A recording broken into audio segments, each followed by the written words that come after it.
Shabbat Shalom. Re'eh, our parsha this week, is a continuation of the repetition of our people's story and laws that Moshe offers Bnei Israel as we prepare to enter the land. Much of the theme of this parsha is the sort of society we are commanded to create. There is a repetition of the laws against foreign idolatrous worship, the holidays, the laws of kashrut, and the laws of Shemitah, the sabbatical year, in which every 7 years all debts are remitted and forgiven. In chapter 15, verse 2, Moshe states that in the ideal world that we aspire to, where we all keep God's mitzvot, our reward is that there will be no one in need.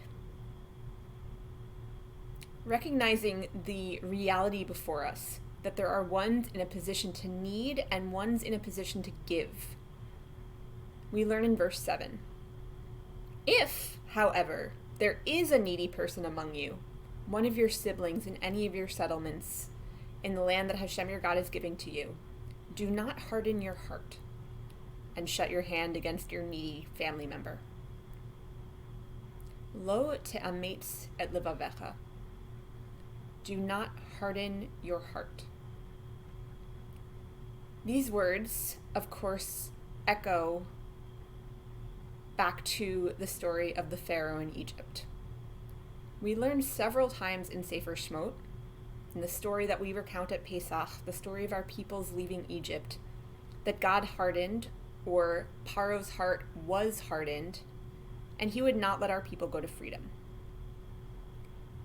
What does it mean to not harden our hearts when we meet someone in need?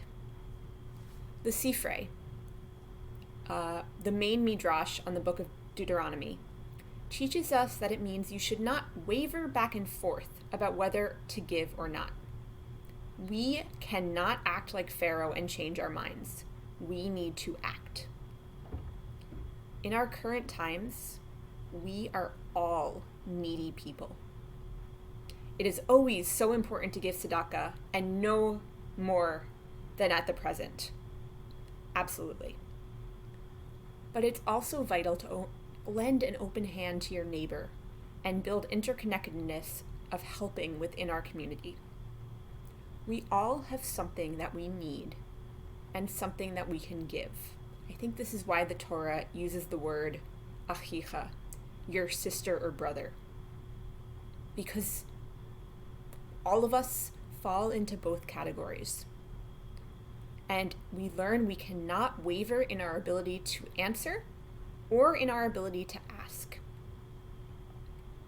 Our synagogue, although we are not meeting together physically, is as strong as a community can be, as long as we do not hesitate to support one another.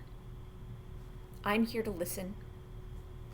Give of yourselves proactively and unwaveringly, and do not be afraid to ask for help if you're struggling with need of physical sustenance or spiritual sustenance. If you're lonely.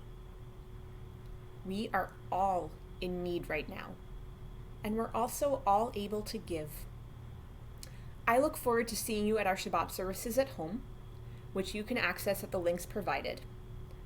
I am in need of all of you, and I hope we can all give each other support, joy, and Torah. Shabbat Shalom.